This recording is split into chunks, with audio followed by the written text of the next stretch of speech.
नमस्कार मंडळी. पाऊस खूप आहे आणि काहीतरी चटपटीत खायचं आहे म्हणून मी या पापडी म्हणजे जे पुऱ्या मी ज्या फुगलेल्या नाही आहेत ना त्या मी त्याचा पापडी चाट बनवलेला आहे. बघा मी बटाटा फ्राय करून घेतलेला आहे.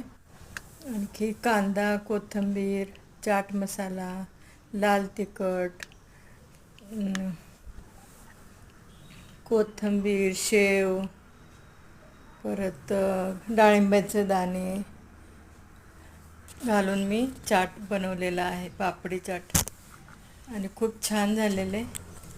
बघा, चाट मसाला घातला आहे, परत काळं मीठ, नमक घातलं आहे, रेग्युलर नमक घातलेलं आहे, परत कांदा, टमाटो, कोथिंबीर सर्व काही घालून मी चाट बनवलेलं आहे.